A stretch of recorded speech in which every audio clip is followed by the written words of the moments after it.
hermoso que Dios nos da como parte, ¿no es cierto?, también de la vida de la iglesia, que es el culto, la reunión, el culto, la adoración, el culto, la alabanza a nuestro Señor.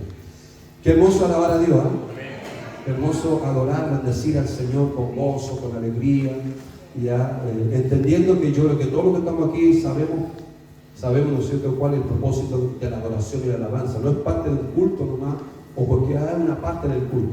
La adoración y la alabanza tiene que ver con conectarnos con Cristo, conectarnos, ¿cierto?, con la honra, con la alabanza, la gloria que a Él solo le pertenece. A Él solo le pertenece.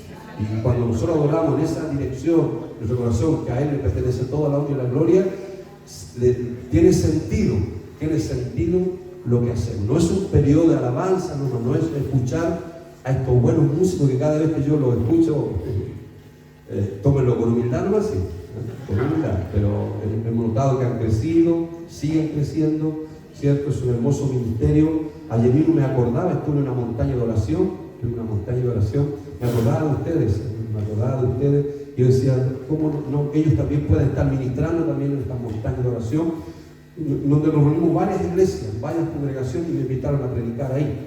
Así que damos gracias al Señor por este tiempo. Les animo, amados, sigan sirviendo a Dios, sigamos siendo fieles al Señor. Ya sé que a veces pasamos diferentes etapas en esta tierra, diferentes situaciones, ya como seres humanos en esta tierra, que no nos escapamos también, pero la diferencia es que todos esos procesos, todas esas cosas que pasamos, podemos, Señor, contar con la presencia de Dios, contar con la ayuda de Dios, no tener ninguna duda de que Dios está con nosotros, pasando esos procesos, que cuando a veces no lo escuchamos, que a veces como que no sentimos su presencia, es cuando más está con nosotros.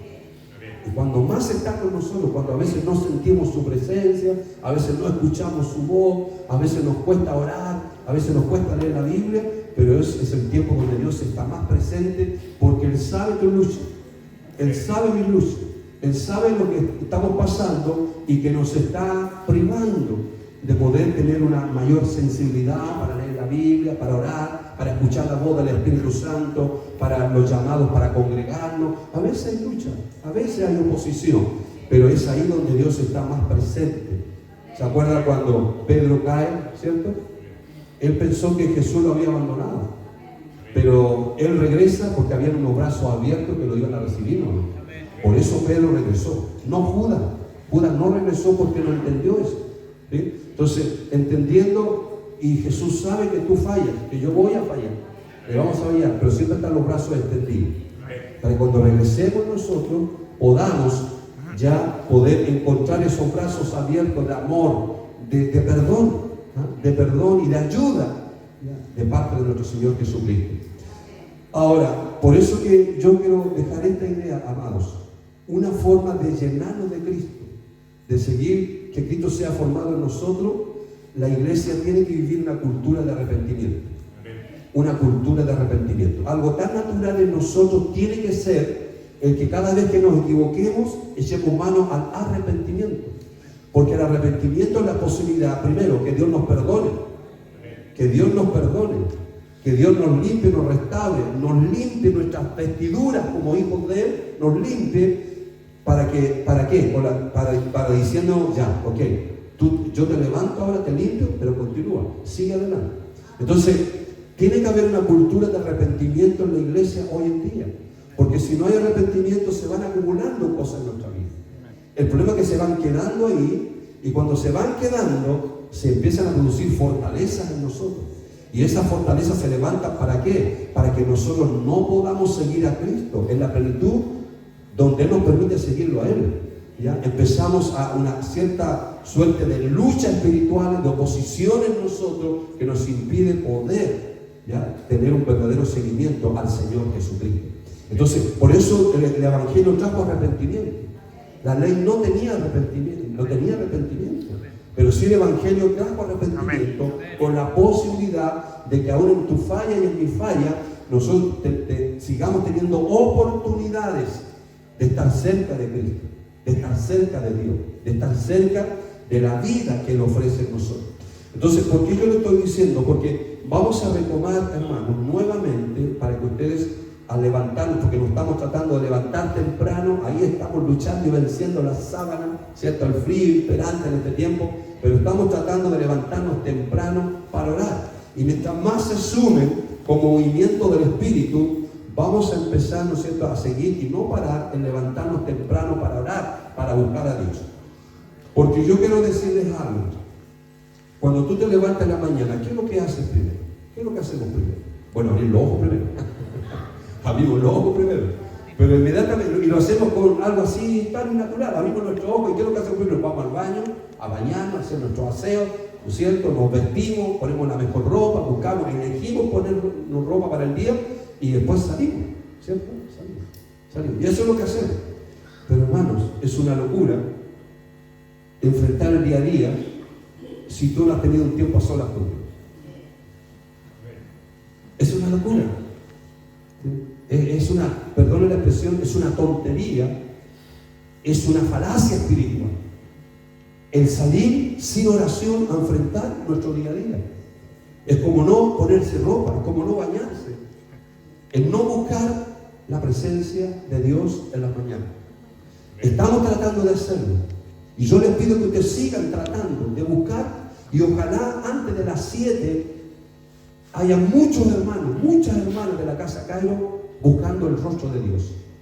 Porque miren, les quiero decir, es otra tontería el salir el día a día a enfrentar el rostro de los hombres y no haber enfrentado, no haber primero, haber tenido el rostro de Dios primero. ¿Entienden? Primero buscar el rostro de Dios y después el rostro de los hombres. Pero nosotros estamos cayendo en una tremenda falacia, todos los que estamos aquí, desde el mayor hasta el menor. Nosotros salimos a enfrentar el día a día sin tener nuestro tiempo a solas con Dios, de orar, de buscar en la presencia del Señor. Entonces, mira, quiero decirles algo, estamos recuperando la oración de mañana, ojalá antes de las 7. ¿Por qué les digo esto? Porque todo hombre y mujer va a hacer lo que es su vida de oración. ¿Me escucho? Amén. Tu vida y mi vida va a ser lo que es tu vida de oración. Imagínate, pongamos un caso extremo. Si tú no oras nunca en la mañana y sales a la universidad, sales al trabajo, sales a enfrentar el mundo sin estar en la presencia de Dios, te aseguro que el diablo tiene más posibilidades de hacerte caer. Y te va a hacer caer. Y va a dañar tu alma, va a dañar tu corazón. Y tú no te das cuenta y te va a empezar a sacar de las cosas de Dios. ¿Y sabes por qué? Por una falacia. De todas las mañanas, de no doblar tus rodillas y antes de salir de tu casa, encomendarte a Dios. Buscar el rostro de Dios primero, hermano. Y eso es lo que estamos enseñando, eso es lo que estamos diciendo. Que la Casa Cairo, los discípulos, las discípulos de Cairo, tenemos que ser gente de oración de mañana. A todos nos cuesta. Si yo también lucho, también me canso, también me agoto, también no quiero dormir hasta tarde. Pero si nos acostumbramos a ese ritmo de fe, ese ritmo de fe nos va a hacer caer. Porque el enemigo tiene un arsenal, hermana, familia, iglesia, por favor entiendan esto, los jóvenes que están aquí. El enemigo tiene un tremendo arsenal que él lo prepara en la noche mientras tú estás durmiendo, estamos durmiendo. ¿Para qué? Para usarlo cuando comenzamos un nuevo día. Comenzamos un nuevo día. Vuelvo a repetir, es una locura, es un desvarío de enfrentar un nuevo día sin ir con la armadura, con las armas que Dios nos ha dado. ¿Sí? Entonces cuando nosotros buscamos a Dios en la mañana, es ponernos las armas, es tomar las armas de Dios, la armadura de Dios, para poder enfrentar el día que viene. Mire, quiero decirles algo, hermano. Yo no sé por qué estoy diciendo esto, pero bueno, no tenía preparado esto, pero mire, ¿por qué Jesús se levantaba temprano para orar? ¿Sabe por qué? Porque él sabía que en el día iba a encontrar 3 voces. Iba a escuchar 3 voces. La voz de su padre, la voz de sus cercanos, que en este caso era su equipo de trabajo, sus discípulos, le iban a hablar muchas cosas a él. Y le iba a llegar las voces a él. Pero también escuchaba la tercera voz, la voz de las multitudes. La voz de las multitudes. Y las multitudes hablan mucho. Y a veces esas multitudes nos roban la fe, la confianza en Dios. Entonces, por eso hay que orar en la mañana Y Jesús dice que pasaba todo el día ministrando y oraba por las necesidades y echaba fuera a los demonios, sanaba a los enfermos, todo el día. Pero ¿quién decía? Una vez que terminaba, dice, se iba al monte, se retraía y en soledad, y incluso buscaba el desierto para estar a solas con su Padre, para recibir nueva fuerza, fortaleza para comenzar un nuevo día. Y Jesús nos dio el ejemplo. Jesús nos da el ejemplo de cómo vivir en conexión con su Padre, comenzando en las mañanas. En las mañanas. Entonces, tú y yo vamos a escuchar esas voces. Vamos a escuchar la voz de Dios Padre, porque Dios habla a sus hijos. Pero también vamos a escuchar la voz de los cercanos, de nuestro familiar, de nuestro amigo íntimo. Y a veces muchos de esos amigos íntimos que nosotros los hemos tildado como nuestros amigos, son gente que no conoce a Dios, son gente que no hablan de Cristo, que no te impulsan a ti a ir a la iglesia, a tu discipulado, todo lo contrario. Van a aparecer otras voces que van a ir en contra de lo que tú tienes que hacer con respecto a tu vida espiritual, a tu vida de fe. Y vamos a escuchar las voces del mundo. Las voces del mundo, que son voces que vienen a robarnos nuestra fe, nuestra confianza, nuestro gozo, nuestro servicio fiel al Señor Jesucristo. Entonces, amados, yo no voy a hacer que levanten la mano, pero más adelante voy a hacer que levanten la mano. ¿Cuántos están orando en la mañana? ¿Cuántos están orando en la mañana? No me levanten la mano, pero reflexionemos. Porque vuelvo a repetir, la vida de fe está conectada con la vida de oración. Y nuestra vida es el fiel reflejo de nuestra vida de oración. Cuando nosotros oramos, bajamos lo eterno. Cuando nosotros oramos, todo puede ocurrir, todo puede suceder. Cuando oramos, hay muchas cosas. Pero cuando no oramos, no hay nada. No hay nada. No hay nada. ¿Se acuerda el Evangelio de Lucas, capítulo 2? Una mujer que se llamaba Ana, ¿se acuerda? Una anciana de 85 años que a su corta juventud quedó viuda. Parece que era anciana. Permítame por favor buscar ese pasaje. En Lucas capítulo 2, si no me falla la mente, Lucas capítulo 2, en el versículo 36, dice, estaba también allí Ana, profetisa, hija de Fanuel, de la tribu de Aser, de edad muy avanzada, pues había vivido con su marido 7 años desde su virginidad. Imagínense, era una muchacha joven, quedó viuda. Solamente 7 años de matrimonio y quedó viuda. ¿Qué pasa con las viudas jóvenes? ¿Qué pasa? Al tiro buscar el reemplazante, ¿no es cierto? Busquemos el reemplazante y se quieren casar nuevamente. Porque están jóvenes y está bien, está en cierto, es viuda, está bien, rehacer su vida. Pero ¿sabe? Esta mujer no quiso hacer nada de eso, sino que, entre comillas, digo, se casó con Cristo, se casó con los propósitos de Dios, se casó con el plan eterno de Dios que venía. Y esta mujer sabía de lo profetizado acerca de Jesús, que venía el Mesías, que venía el que estaba prometido desde antes de la creación del mundo, el que iba a ejecutar el plan eterno de Dios Padre, su Hijo, la obediencia. Esta mujer lo sabía y dijo, y imagino que tenido lucha, ¿me caso o no me caso? ¿Me caso con otro hombre? ¿Busco, rehago mi vida? ¿O me caso con Dios y su plan y su propósito eterno? Y esta mujer decidió por Dios, decidió por los planes de Dios. Y mire lo que dice. Vuelvo a leer el versículo 36. Estaba también allí Ana, profetisa, hija de Fanuel, de la tribu de Aser, de edad muy avanzada, pues había vivido con su marido 7 años desde su virginidad, y era viuda, hacía 84 años, y no se apartaba, ¿de dónde? Del templo, sirviendo de noche y de día, ¿con qué? Con ayunos y oración. Y déjeme decirle, esta iglesia necesita esto. Necesitamos empezar a ayunar más, o recuperar el ayuno, y empezarlo a practicar. El ayuno, pero también con la oración. Porque si es puro ayuno sería dieta, ¿no? bajar un par de kilos. Una dieta cristiana, muy sutil. Pero el ayuno tiene que ser también ¿con qué? Con oración. Con oración. Y esta mujer dice, no se apartaba del templo, sirviendo de noche y de día con ayuno y oraciones. Y miren lo que dice el versículo 38. Esta presentándose en la misma hora, miren. La palabra hora aquí es la palabra griega kairos. Tiempo de Dios. O sea, era una mujer que oraba y ayunaba. Y como fruto de eso tenía una sensibilidad tan grande de no solo comprometerse con Dios y decir el resto de mi vida me comprometo con Dios, servir a Dios a través de mi oración y ayuno, sino que también esta mujer discernía los tiempos. Discernía los tiempos. Y dice que en el momento justo donde ella estaba siempre ahí, buscando, sirviendo a Dios con oración y ayuno, aparece el Mesías. Amén. Aparece el Mesías.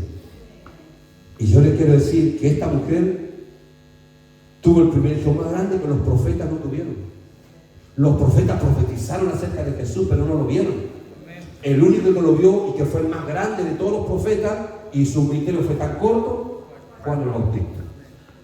Este es el mayor de los profetas, aunque fue un ministerio tan cortito, comparado al profeta Isaías, al profeta Ezequiel, al profeta Jeremías, tan cortito su ministerio, pero que dijo, este es mayor que todos los profetas del Antiguo Testamento, porque vio lo que profetizaba. Amén. Pero esta mujer lo vio, por eso es que esta mujer transiciona el Nuevo Testamento. Amén. Porque Dios le dio el privilegio a esta mujer, Ana, una anciana, viuda, que no se apartaba de Dios y practicaba la oración y el ayuno, y estaba en los momentos tan especiales, los kairos de Dios, los discernía y estaba ahí. El Señor le dio la tremenda bendición de ver al Mesías. Amén. Al que sabía profetizar. Mire, ¿por qué le digo esto? Escuchen bien esto. El hombre y la mujer que ora, y quiero que lo pongan en el bronce de oro, en el cuaderno y subrayenlo, le da privilegio al que no ora y al que no ayuda. Dios le da ciertos privilegios a esos hombres que oran y ayudan y buscan a Dios y buscan estar en la presencia de Dios y buscan estar en esos tiempos especiales que son los kairos de Dios, cuando nos viene a irrumpir esta historia, a irrumpir el crono, nuestro tiempo natural que nos rige en esta tierra. Viene Dios y le muestra revelaciones y le muestra y lo hace vivir experiencia gloriosa a esos hombres y mujeres que oran y ayudan. Por eso, dime que no es así. ¿Te cuesta orar? Sí. ¿Hay oposición? Sí. El infierno mismo se levanta cuando tú decides empezar a orar, a ayunar, empezar a levantarte temprano. Hay una tremenda oposición. ¿Sabe por qué? Porque Él sabe que un hombre o mujer que empieza a orar más, a ayunar más y a meterse con Dios y a buscar en su presencia y a buscar la intimidad, y sobre todo intimidad de madrugada, Él sabe que Dios le va a revelar cosas a ese hombre, a esa mujer. Amén. Le va a empezar a dar privilegio a ese hombre, a esa mujer, que no se lo puede dar a ninguna otra persona, que es flojo para orar, que es flojo para entrar a la presencia de Dios. Es así. Porque Dios no va a premiar hijos desobedientes. Los va a corregir, sí, pero no va a premiar a hijos desobedientes, hijos que no le obedecen. Todos somos hijos, sí, pero Dios tiene hijos obedientes e hijos desobedientes. A los desobedientes los va a corregir, los va a exhortar, los va a pasar por procesos para que aprendamos. Por eso que el hijo pródigo, ¿qué es lo que hizo?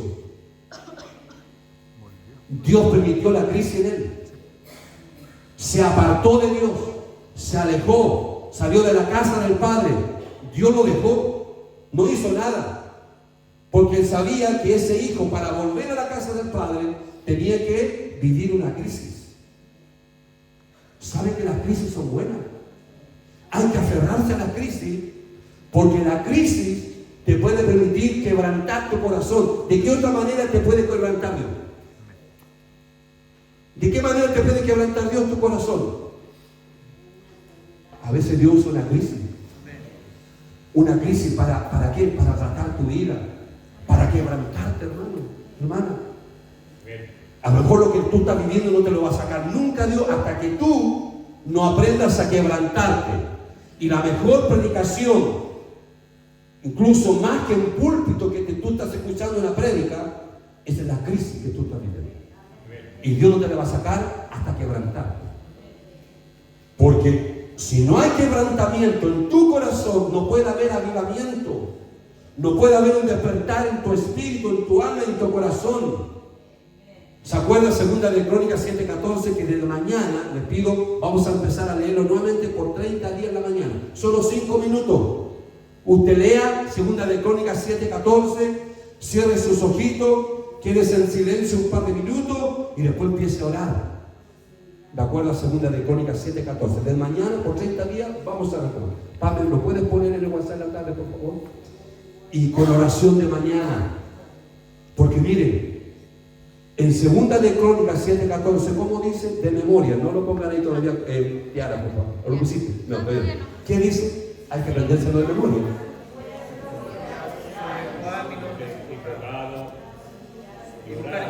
Ya, ese es. ¿Cierto? Ese es el pasaje. Sí dice. Ese sí, y quiero decirles algo. Avivamiento en la conjunción, en la reunión de elementos divinos y elementos humanos. Si hay una perfecta definición en la Biblia, es ese pasaje de 2 de Crónicas 7:14, que es lo que es un avivamiento, que es lo que es un despertar. En un avivamiento, en un despertar, no es solo Dios obrando, es Dios obrando con el hombre. Porque las primeras 5 cosas que hay ahí en ese verso, ¿quiénes tienen que hacerlas? Somos nosotros. ¿Y cómo comienza? La primera condicionante para un avivamiento despertar espiritual, en 2 de Crónicas 7:14, comienza, dice, sí se humillamos.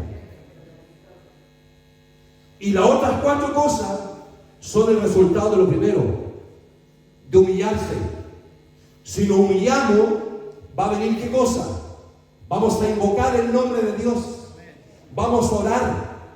¿Qué más? Vamos a buscar su rostro. ¿Y qué más?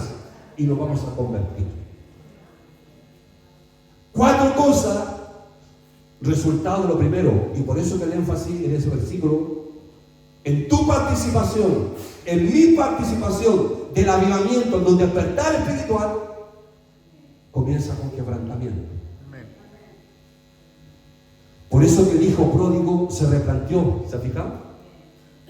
Pero ¿qué es lo que hizo replantear su vida? ¿Para dónde iba? Iba a la destrucción. ¿Pero qué es lo que lo hizo reaccionar? La crisis. El padre dijo, ándate nomás, te paso tu herencia, la que tú pides, te corresponde, ya tómala y vamos. Y le dijo, ok, tienes la puerta abierta, puedes ir. Pero esa crisis, cuando la experimentó allá, lo hizo regresar. Y se replanteó. Y ordenó su vida. Y volvió a la casa del Padre. Yo les quiero decir, yo no sé si me acompañan aquí, pero yo soy el que levanto las manos siempre. Lo mejor al momento en Dios ha sido cuando yo he experimentado crisis. Porque la crisis me bota al suelo.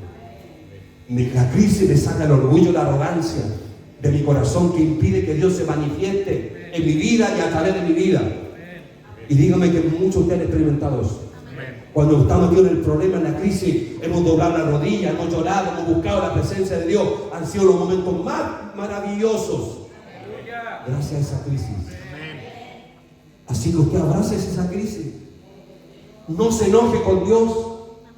No murmure contra Dios. ¿Por qué me pasan estas cosas a mí? ¿Sabe? Le están pasando esas cosas a usted. Es para quebrantar su corazón. Es para humillar su corazón. Porque si no humillamos nuestro corazón, nos vamos a invocar el nombre de Dios, nos vamos a orar, que orar ahí es más que orar. Ayer una hermana me decía en el discipulado, decía, pastor, es un matrimonio nuevo, una persona nueva, decía, pero pastor, sí, yo le pregunté, ¿y cómo está la vida de oración? Porque ya están agarrando hartas cositas del discipulado. Sí, pastor, yo oro, pero oro en el auto ahí cuando voy orando ahí. Chuta, yo le dije, ¿debe ser capa para manejar? Porque se cae el ojo para manejar. Y ahí le dije, mira, le enseñamos, no, busca un tiempo a solas con Dios.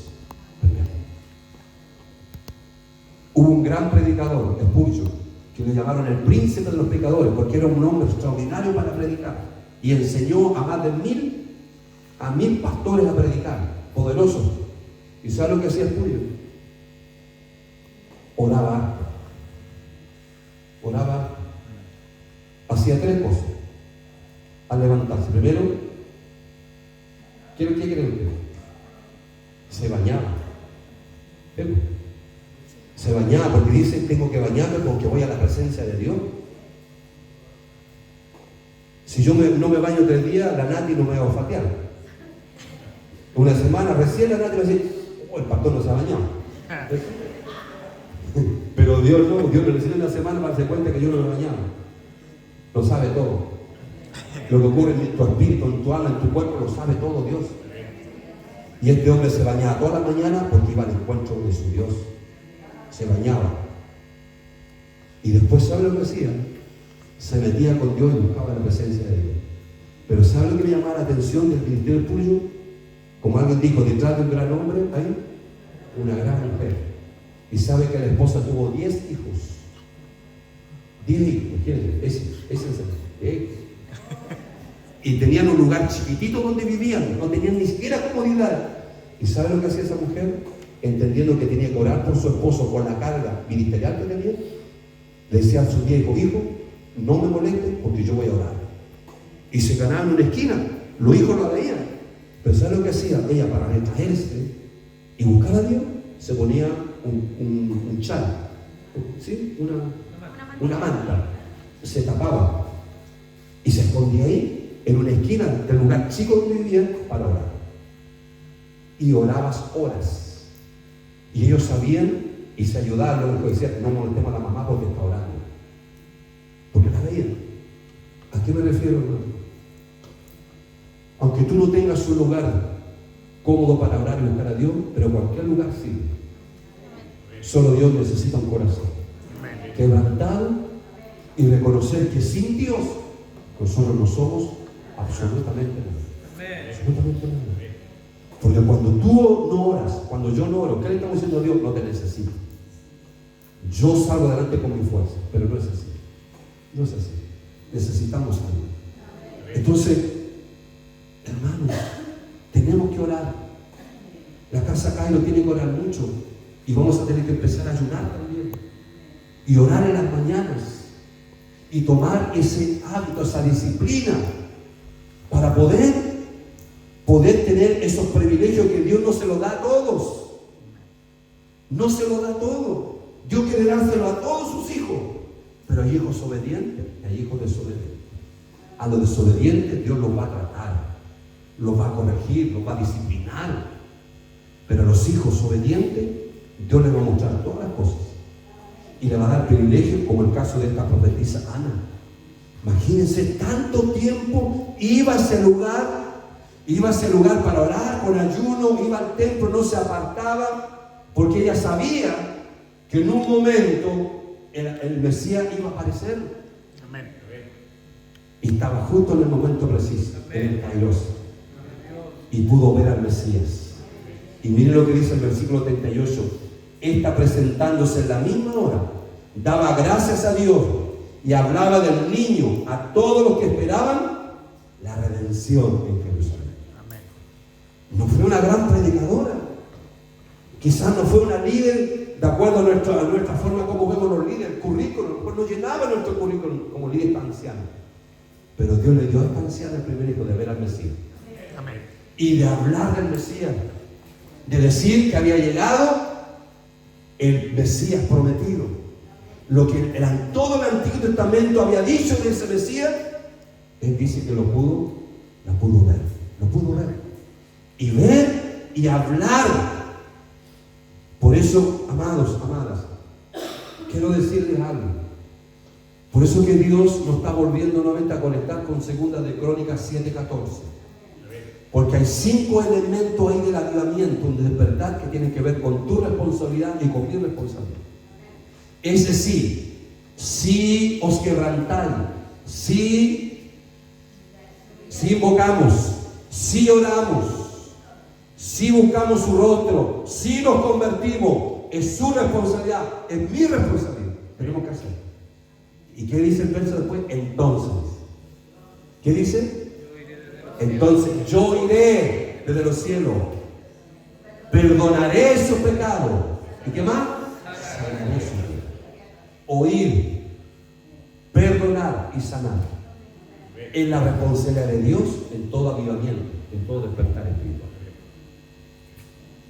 Si hacemos nuestra parte, Dios va a hacer su parte. De un despertar, de un avivamiento espiritual. Hermano, hermana, aviva tu espíritu, aviva tu vida espiritual. Tú que a lo mejor estás con luchas espirituales, que tú te cuesta seguir a Cristo, te cuesta servir a Dios, te cuesta llegar acá, te aburres aquí. Haz algo, es tu responsabilidad. Y Dios va a hacer la otra responsabilidad del despertar y avivamiento, que está clarito ahí. Él va a oír. Él nos va a perdonar. Y Dios nos va a sanar la tierra, sanar tu corazón, sanar tu hogar, sanar tu matrimonio, sanar tus hijos, sanar tu finanza, hermano, hermana. ¿Por qué no te están resultando en esa área? ¿No habrá un problema?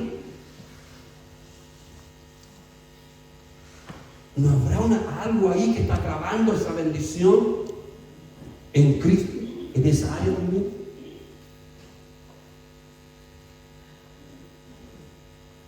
Lo digo con respeto, hermano, pero es importante enseñar.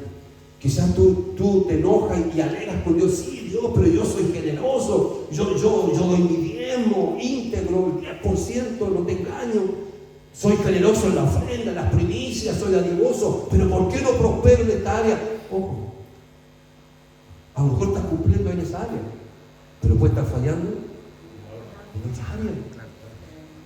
Y está entrando por ahí el enemigo y te está dando en lo que más te duele a ti. Porque no me digas que no te duele la parte económica, ¿o no? Sí, porque cuando hablamos de la parte económica de la iglesia, la gente empieza a se corcovea. Ya me están hablando de esto. Es porque te interesa la parte económica. Bien. Y yo quiero decirte, a Dios le interesa la parte económica, porque Él sabe que es una añadidura que la necesitamos acá. Y Dios quiere prosperarla, quiere sanarla, quiere perdonar tantas cosas que cometemos en esa área, hermano. Pero a lo mejor se está entrando por otra área y nos está robando la bendición en Cristo a través de esas añadiduras. Entonces, analicemos, reflexionemos en nuestra vida espiritual, nuestra vida de fe. Entonces, es tan importante esto, hermanos y hermanas, el tema de 2 de Crónicas 7:14. Apréndanselo de memoria, reflexionemos y cada mañana dediquémoslo. Les hago una pregunta, sí, a los jóvenes que están aquí. ¿Lo van a hacer? Lucas, Javier, antes de ir a la universidad, José, Kiara, Pedrito, para la cámara. Sí, a ver. Lucas, perdón, Aníbal, perdón, Aníbal, ¿lo vas a hacer, Aníbal? Que nada, aunque les cuente, yo les pido 5 a 10 minutos, porque yo no pretendo pedirle que ustedes oren como yo oro, ¿cierto? Incluso en el tiempo. Usted sabe, a ver, les pregunto, porque voy para los jóvenes para acá también, así que no se van a escapar. ¿Ustedes saben cuál es la medida de oración de un líder? Le pregunto a la Cotea, a la Kiara, le pregunto a Javier, le pregunto a Lucas, le pregunto a Aníbal, le pregunto a Genaro, que estoy por aquí. ¿No era el 10% del tiempo? ¿Kiara? ¿No era como una hora? Pedro, 1 hora. 1 hora. ¿Y dónde está? Mateo 26. Cuando Jesús le dice a los discípulos, iba al monte Getsemaní, ¿no es cierto? Iba al monte donde solía ir a orar. Y invitó a 3, ¿se acuerdan? A Pedro, a Jacobo y a Juan, los íntimos. Hago un paréntesis. Se ha descubierto, ahora se está descubriendo, que Jesús no solo armó un grupo de íntimos, que era Pedro, Jacobo y Juan, sino que a los otros también lo agrupó de a 4, microgrupos. Los otros discípulos también los reunió de a 4. A Dios le interesan los microgrupos. Dios se dedicó a 12 y los dividió en 4 microgrupos para discipularlo y prepararlo para que ellos continuaran la tarea. El discipulado es importante, hermanos. El discipulado, no se cansen de él. No les agobien cuando digamos el discipulado, porque el ADN de esta iglesia va a ser el discipulado. Porque eso es lo que Jesús pidió en Mateo 28, ir y hacer discípulos. El discipulado es importantísimo. Y si tenemos que corregir cosas y afirmar cosas en ningún grupo, tengamos paciencia. Hay muchas cosas que corregir en grupos pequeños. Tenemos que seguirlo haciendo. Hasta que el ADN de la iglesia sea eso. Y todos ustedes se conviertan no solo en buenos discípulos, sino verdaderos discipuladores. Todos los que están aquí tenemos que convertirnos en buenos discipuladores. No va a faltar la gente nueva que Dios va a enviar a este lugar, porque Dios va a encontrar gente que se va a preocupar de esa gente nueva a través del discipulado. Vuelvo a la pregunta, ¿cuánto es la medida de oración? 1 hora. ¿Se acuerdan cuando le dijo, no has podido velar 1 hora? ¿Se acuerdan? ¿Por qué dijo de 1 hora? Es porque tiene 1 hora. Y yo les quiero decir, hermanos, los líderes que están aquí, desde los pastores, el equipo ministerial, pastoral de los ancianos, cada líder apacentador, los líderes que tienen los ministerios en la iglesia, si no oran 1 hora. Yo no le puedo exigir a Javier, aunque Javier sí, tú estás en ese nivel. A Lucas no. Lucas está ahí, pero, ¿no es cierto, Luquita? Pero vas a llegar a esa hora. La tiara, sí, a la tiara sí. A la coté, media hora. Tú puedes media hora. El Aníbal, 10 minutos. ¿Estamos bien, ¿no es cierto, Aníbal? Más o menos. ¿Más? Más o menos. Ya, por último, 7 minutos. Pero llegar antes de ir al liceo. Genaro, ¿cuánto crees tú? Tú tienes que estar en 1 hora de oración. Porque el ministerio que ustedes tienen es tremendo. Es grande. Es clave. Javier, 1 hora. Alejandro, 2 horas. 1 hora, Paulina. 1 hora, Genaro. Ahí, tú que eres anciana ministerial. Paco, Carlos, 1 hora. A Cristian, 15 minutos, 20 minutos. Pero va para 1 hora. Porque estás decidiendo por Dios, Cristian. Y hemos notado eso. A pesar de tus luchas, situaciones, a propósito, ¿cómo está la María de Jesús? Está bien. Pero bueno, hemos estado orando por ti. Rosita, ¿cuánto crees tú?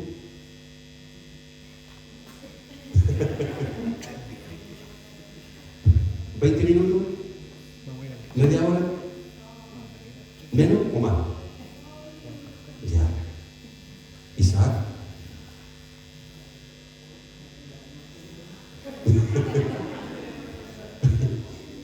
Isaac, trata. 10 minutos a Dios antes de comenzar el día. Felipe, Catita, Gabriel, Esteban, Danielita, Nati, Paz, ¿aló? Ignacio, Camilita, mamá joven, eres joven. ¿Hay más jóvenes por ahí? Juan Esteban, perdón, Juan Esteban, Eduardo. Miguel Ángel. Se me escapó el Miguel Ángel. ¿Dónde está el Miguel Ángel? Anda al baño. Se nos va al baño Miguel Ángel. Pónganle ojo, justo en el momento va al baño Miguel Ángel. Hermanos jóvenes. Estoy con los jóvenes en este momento porque yo sé que los adultos Yo sé que usted ora, ¿sí? Pero los adultos tenemos que orar. Orar por estos jóvenes, porque les cuesta a ellos. Más les cuesta a ellos servir a Dios. Hay un mundo feroz en contra de su fe. Nosotros tenemos que orar. La gente adulta tenemos que orar. Porque en la mejor inversión de preocuparnos de las nuevas generaciones, de los jóvenes y de los niños, es que tú y yo oremos. Los adultos. Oremos, ayudemos más por los jóvenes, por las señoritas de la iglesia, que tienen sus luchas, tienen muchas dificultades, pero están, yo doy gloria a Dios por estos jóvenes que están acá. Gloria a Dios. ¿Entiendes? Porque usted sabe que los 3 tsunamis están fuertes. ¿Cuál es el primer tsunami? La huida de los jóvenes de las cosas de Dios. Los jóvenes están abandonando las cosas de Dios en las iglesias, se están yendo de las iglesias los jóvenes. Ah, Miguel Ángel, llegaste. ¿Tú crees que puedes orar 10 minutos antes de irte al liceo? ¿O más? ¿Más? ¿Cuánto crees tú? ¿20 minutos? 12. Ya. 12 minutos. Mire, 12 minutos, ¿eh? Muy bien, Miguel Ángel. Pero háganlo. Háganlo, chiquillos, háganlo. Encomiéndense al Dios y primero busquen el rostro de Dios y después enfrenten el rostro. El rostro del profesor, del jefe, etcétera, etcétera. Primero con Dios. ¿Ya?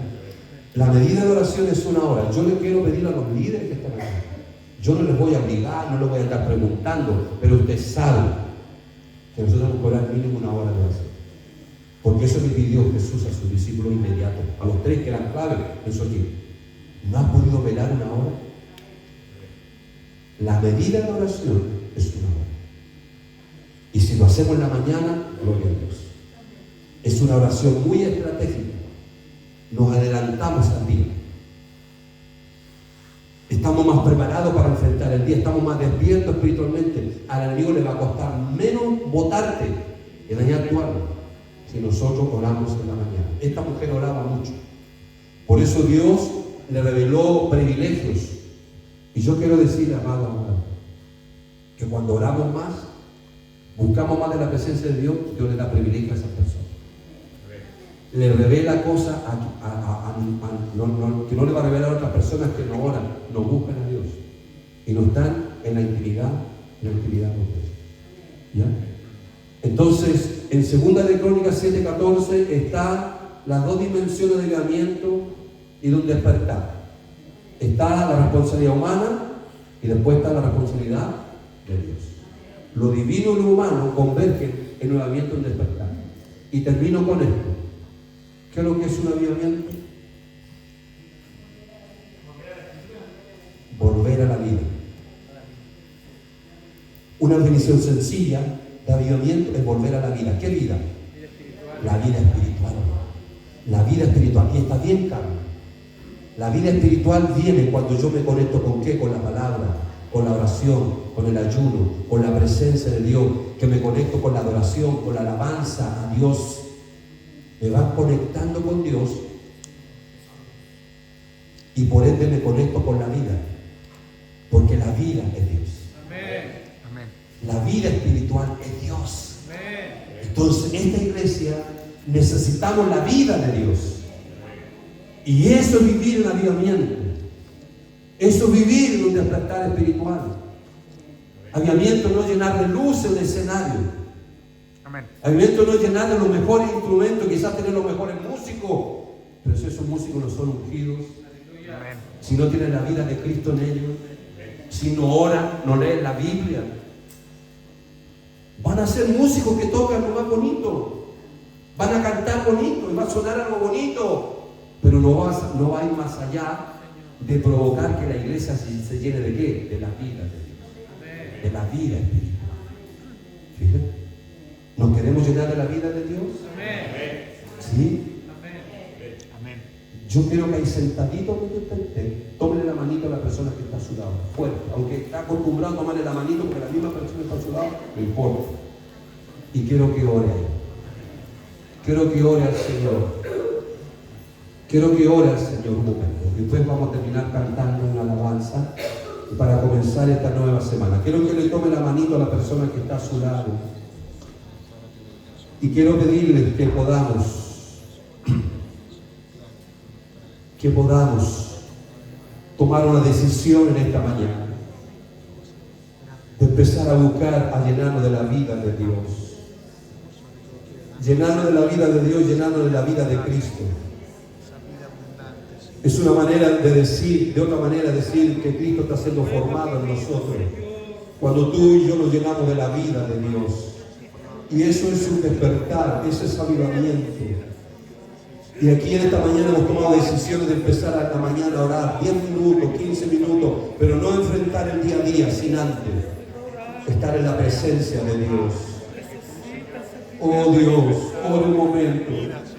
Pida al Señor que le dé la fuerza, la decisión, la determinación a su hermano o su hermana que está a su lado, para que juntos podamos hacer estas mismas acciones de avivamiento, de despertar espiritual, para que la vida de Dios vuelva a la iglesia, para derribar y destruir los tsunamis, estos 3 tsunamis que están atacando a la iglesia, ya, el oír de los jóvenes, las congregaciones,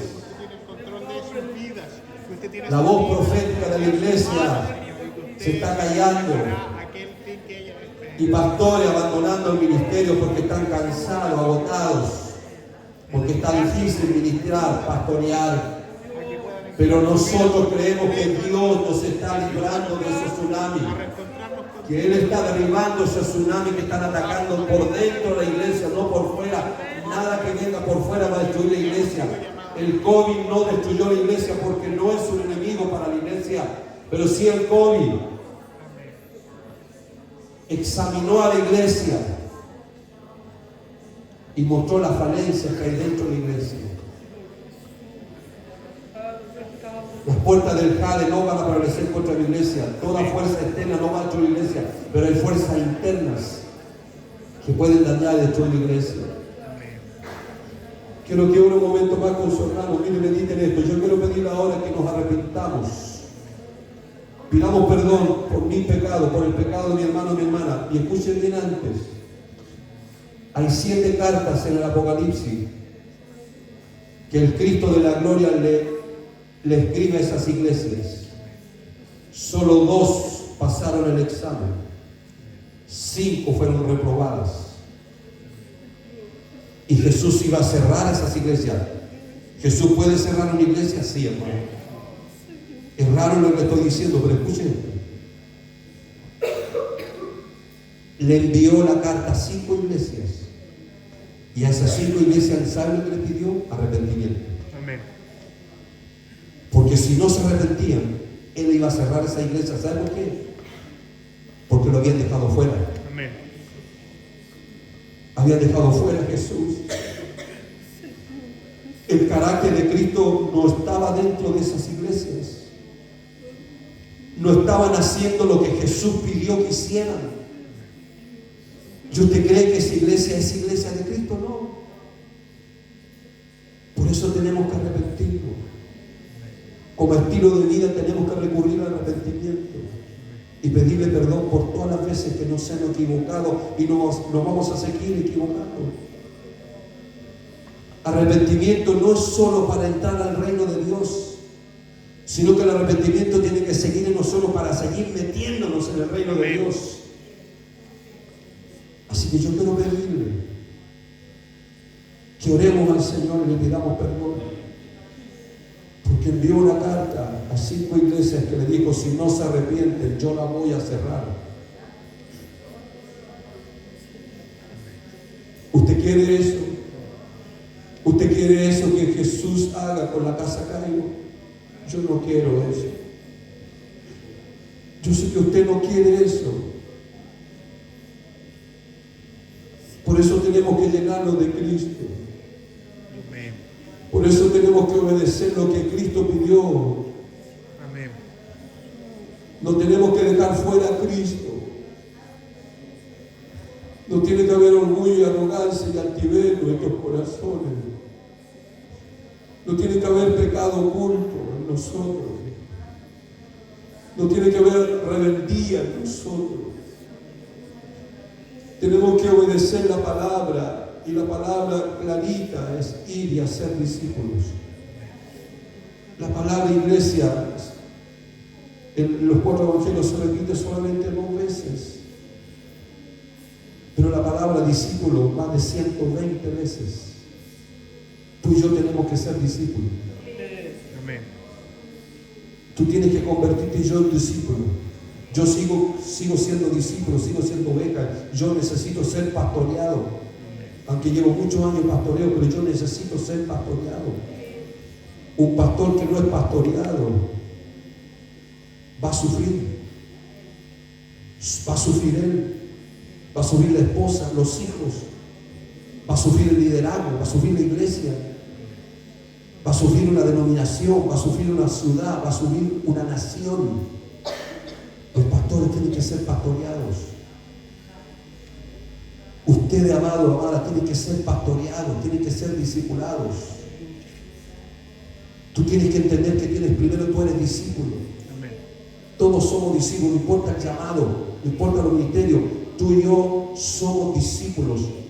El resto de nuestra vida que en la tierra, y un discípulo aprende, un discípulo es enseñable, un discípulo es fiel.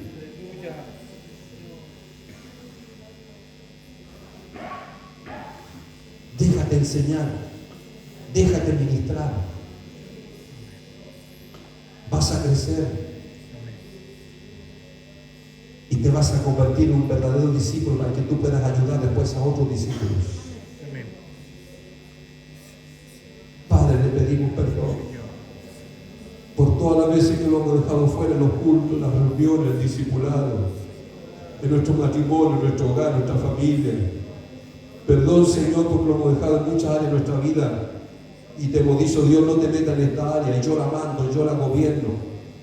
Perdónanos, perdónanos, perdónanos, Padre. No queremos ser esa iglesia que estaba a punto usted de cerrarla, de rechazarla porque era una iglesia arrogante, activa, no habían dejado fuera a usted. Perdónenos, perdone este remanente, oh Dios. Nosotros somos iglesia de Cristo, no importa la cantidad de personas. Quizás para el mundo somos una iglesia pequeña, los humanos somos una iglesia pequeña. Pero esta iglesia puede ser una iglesia grande en usted. Una iglesia que su corazón está, Padre, está volcado a usted. Un corazón dispuesto, Dios. Padre, perdónenos. Perdone, Señor, nuestra falta de todos los varones que estamos aquí, Amén. de todas las mujeres. Perdone el pecado, Dios, de la juventud de la iglesia, por la desobediencia, por la rebeldía, por la tosudez, por no tomar las cosas en serio de Dios. Perdónenos.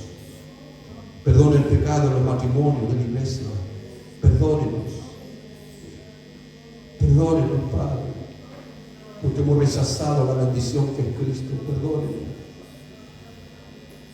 Perdónenos. Oh, Padre. Padre,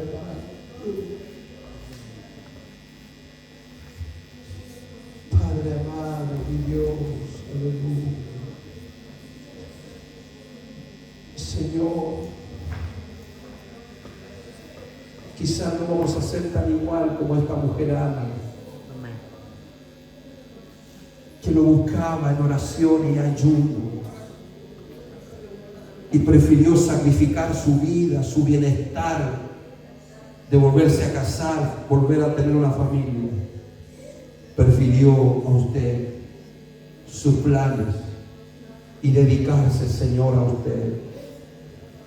Padre, ayúdenos para lo menos tener un poquito de esa mujer. Amén. Todo lo que estamos aquí, Padre,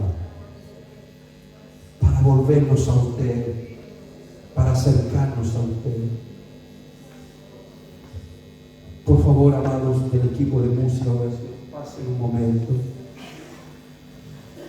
Busquemos una alabanza apropiada para terminar este culto.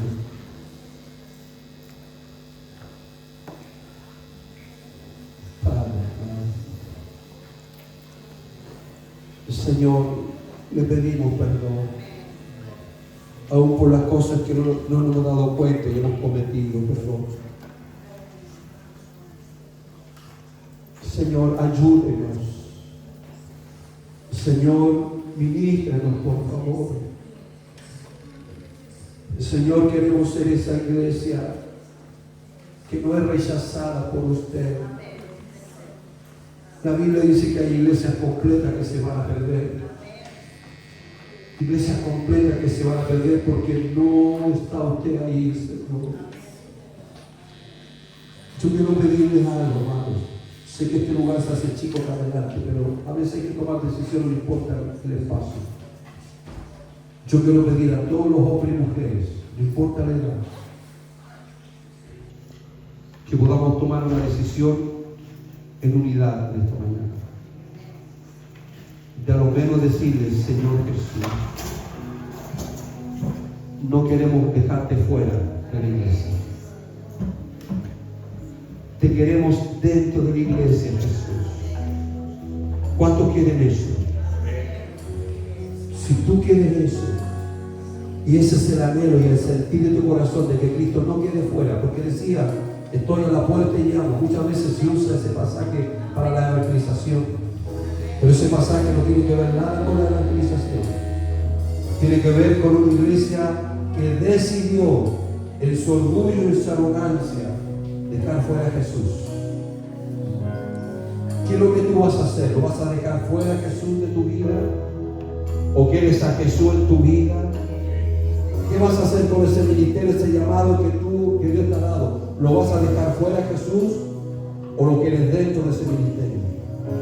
¿Qué vas a hacer con tu matrimonio y con tu hogar? ¿Vas a dejar a Jesús fuera o lo quieres dentro de tu hogar? Como el Señor. ¿Qué es lo que tú decides esta mañana? ¿Quieres a Jesús fuera de la iglesia, de esta casa Cairo? ¿O lo quieres dentro de esta casa Cairo? ¿Cuál es la decisión que tú tomas? Si tú tomas la decisión de decirle, Jesús, yo te quedo dentro, yo quiero que tú vengas acá adelante. Vengas acá adelante.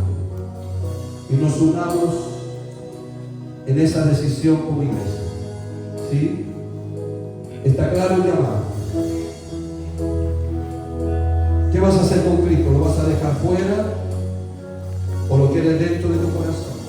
Vengan acá adelante, más adelante, no para que tengan el paso que viene atrás. Ven adelante. Queremos a Cristo dentro de la iglesia, moviéndose, manifestándose con toda su gloria, o lo queremos fuera de la iglesia. Porque Dios sigue mandando esa carta. No crean que esa carta fueron para esas 5 iglesias. El Señor está notificando muchas congregaciones, hermano, donde hay carnalidad, donde hay arrogancia, donde hay orgullo, donde hay está la plataforma para que el hombre se llene de la gloria. Hay mucha gente que está usando plataformas